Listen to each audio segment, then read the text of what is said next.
Hello everyone, my name is Thuku Mburu. I work at ICJ Kenya in the capacity of a program officer. I am passionate about governance and democratic issues and human rights issues. I've been introduced and I've introduced myself in other spaces as a human rights lawyer and a human rights activist. Hi everyone, my name is Wallace Nderu. I am an advocate of the High Court of Kenya, a human rights lawyer and researcher. Here at ICJ, I work in the capacity of a program officer. I'm passionate about women's rights, amongst other rights, and I'm glad to be part of this conversation today. Historically, women have suffered certain injustices in this country. And because of these injustices, and not just here in Kenya, but across the African region and the world at large, traditionally, a woman is seen as a caregiver, not as a provider. And these notions have also been advanced by religion, where women are seen as caregivers and not as providers. So because of that sense and that feeling that women can sit at home and wait for the men to go and bring back an income which they can live on, then this position has made women to be disadvantaged in some certain way. So this made women's roles in community to be that one of raising children, taking care of the home, and raising probably the animals in the family. And when they would work, then they would work to maybe produce food for the family. So because of this, their reliance on men was high. And this reliance then has led to the disadvantaged position that women are in. But with time, these are slowly changed, but we can still see it even up to date. I know of situations where certain women have remained in violent and harmful relationships because they depend on this man for a living, where this man pays maybe for school fees for your siblings, pays school fees for the children, your children in that home, pays for rent, foots the bills, and things like that. So women get a bit scared. Such a woman will be a bit scared to venture into life by her own. So this will make her remain in that relationship for the sake of providence, so that she doesn't go homeless or she doesn't lack food or clothing. Then she will want to remain in that relationship. To add on to that, we have to appreciate that we come from a very patriarchal society, and patriarchy very nature favors men as compared to women. In this patriarchal setting, as my colleague has mentioned, there are these roles which we are made to appreciate as being drawn in terms of the sexes and not gender. So there's male and female, and then there's a man and the woman. And of course, you're told they're very clear roles and they're very distinct. You're told this is what you're supposed to do, this is what you're supposed to do. Currently, even back in the day, women did not have the luxury of being able to fend for themselves. They were told, as my colleague has mentioned, you wait for it to be brought to you. And that notion has continued up to date, even the present. We find that there are very many women who are just now at home, dubbed housewives, waiting for this man to provide for them. In such a situation, then more or less you're at the mercy of this man because you have no any other source of income. You don't have a business you're running, you're only here to take care of your kids. So what you're given is what you're supposed to manage until the rest of it is provided, whenever that will be. In such a situation, you become more of a dependent than actually more of a partner or even a wife to this particular person. In the event this is withdrawn, then what happens to you? So it's more like an addiction, if I can say so, because then you're hooked onto this, yes. Right? Mm-hmm. Its effects, the prolonged bit of it is that what happens to you afterwards? You've not worked in a very long time, so where do you start in terms of looking for a job? Mm-hmm. You have no business acumen, so where do you start in terms of setting up a business? So before all this is actually even materialize and come to be, if you are to live at such a situation, becomes very difficult. So what options do you have? Then you just remain, you feel you're safe and you're comfortable, and we can be able now probably to have it a bit more easily. I also have to add, unfortunately, that we now live in a bit more of a materialistic society, and where we have not been taught that the notion that Even right now, the narrative is men are supposed to provide and women are supposed to receive. So in such a situation, you find nowadays even women are telling men that you're the one who's supposed to provide for me. I need a man who can be able to probably there's a big car, get a big salary. Where are we living? So ideally, you want to live what is deemed to be the soft life, but we never look at the far-reaching consequences of that. And the challenge remains that if things were to happen, and especially that relationship was become abusive, then you probably tied there, right? Socially, they even actually men who control whom their partners, their wives, their girlfriends can actually interact with. Economically as well, right? How much money do you have? How much money do you need? How can I top it up? But they never tell them, let's now fend for both of us to grow ourselves. And now that becomes a challenge. And I think we have a bit of work to do in terms of like changing the mentality that where both men and women can be on an equal equilibrium while we're living life to make it more tolerable. And I think I agree with most of what you said, Wallace. And when you mentioned I just reflected on the statement. The more things change, the more they remain the same. Because I know a lot of work has gone into ensuring that we are moving away from this notion where the man is the provider and the woman is the caregiver. And we are coming back again to that notion, where we see right now the young women that are becoming wives, are becoming spouses or partners to certain people. And what you've described, they want the soft life. And these are young women that have been given the advantage of education. They've received the advantage of exposure. But for some reason, I think we see them, the fear of probably breaking your back or getting to something. Then you reside, you become comfortable when you find a partner who can provide all these things for you. I understand we live in very harsh economic times, and everyone wants rest.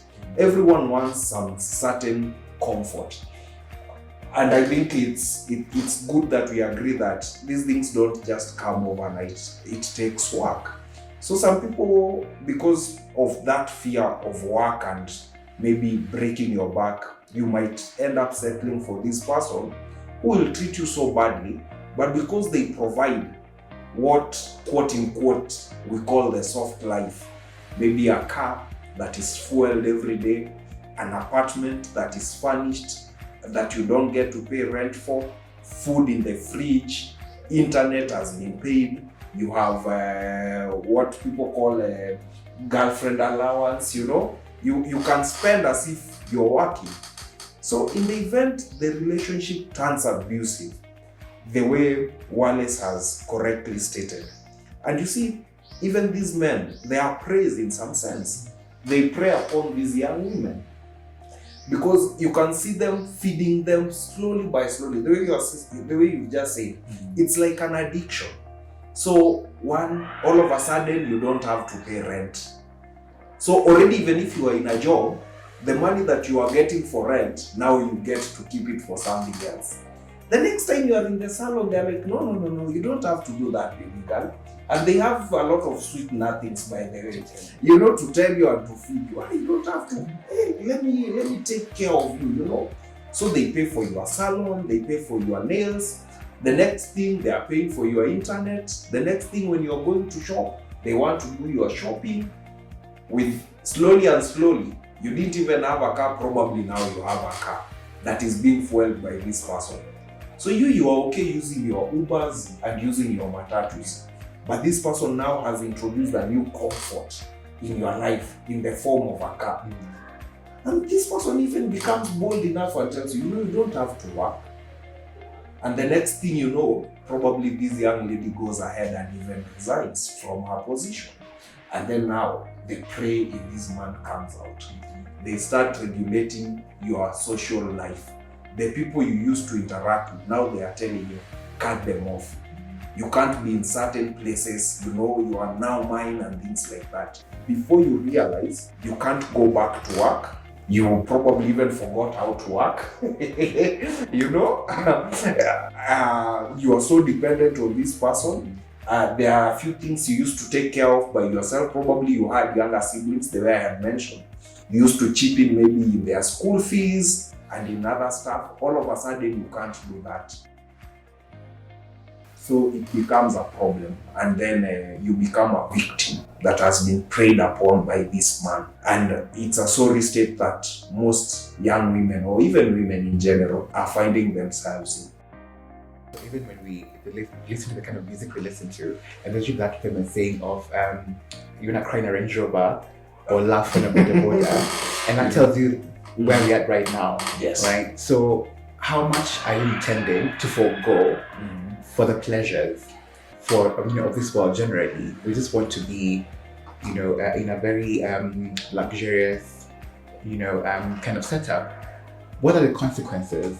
A good example is when a woman is independent, right? They fend for themselves, they pay their own bills, they're driving their own car, they're paying their own rent. Chances are they'll be deemed to be a man behind all that, right? We never look at women being able to be independent economically and socially.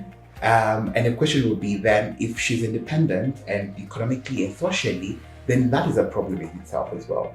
Because now the narrative has been, why are you doing all these things, breaking your back, while there are men out here who would actually look out for you. So it goes back to what we were talking about, right? Don't break your back, let somebody else break their back on your behalf.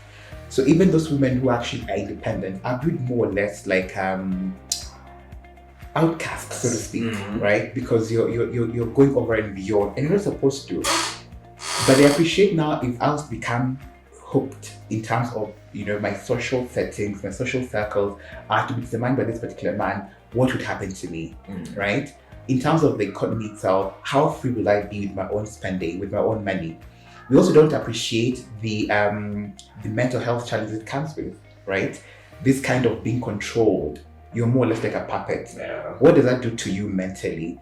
Right now, people are talking about depression, but I don't think people actually even appreciate the magnitude of it, right? People don't even appreciate actually depressed. But if you were to trickle back and then see what led into it, this would be some of the challenges.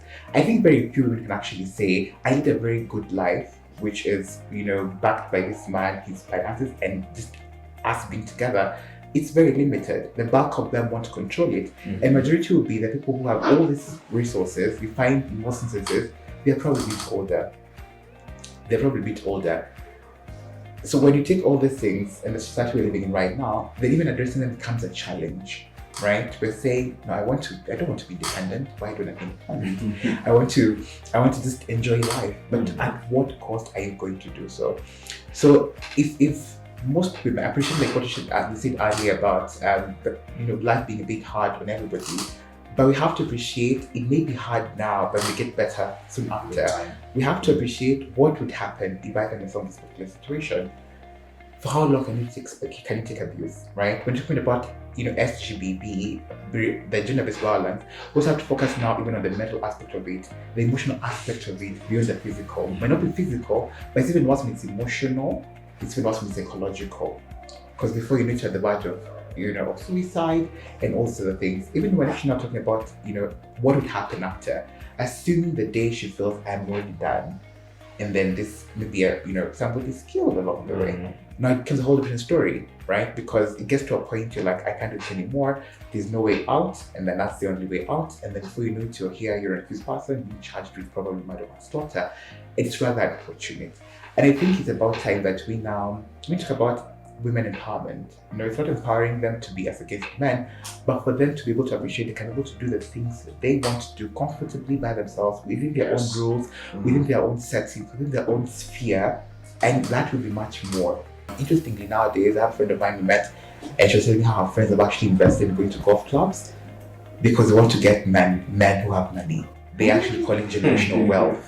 And we were laughing and saying generational wealth is quite humongous. But you find in these families, they actually like 150 more people waiting for that generational wealth. Because the upbringing itself is, in my opinion, is problematic. Because the upbringing itself, we're told, like I mentioned earlier, the roles. Don't break your back, let your husband do it. don't spend the little half that you want to. At what particular point do you say, well, this is for me and for us, let's do it together for the betterment of you, right? This dependency in itself is very problematic. I don't think you're a robot to be controlled. You want to be this person, able to determine their life and say, this is what I want to do. And I'm positive right now, not speaking for the men generally, but just say, if you meet somebody you can be able to grow together, you have these issues about dependency. It's very clear cut, and you find it's more like healthy, thriving relationship. Yes. So even mixed relationships nowadays be very transactional, right? Because of the dependency socially and economically, mixed women be very transactional. Yes. I can get ABCD from Thuku, and I can be able to get everything else from probably Tomotic, and that's going to be it. It's rather unfortunate. And I think it's about having had these very honest conversations in very social spaces, and especially social spaces. With the advent of technology, like of course with social media, that is the narrative being sold. Yeah. Right? Why would you do this and everything else? I mean, look at the content creators. I started home pretty, I have a brand new Range Rover. How many others want that kind of thing? They don't think the long term, they only think the short term. And the long term might be very detrimental. It might not be what they expect it to be. Yeah.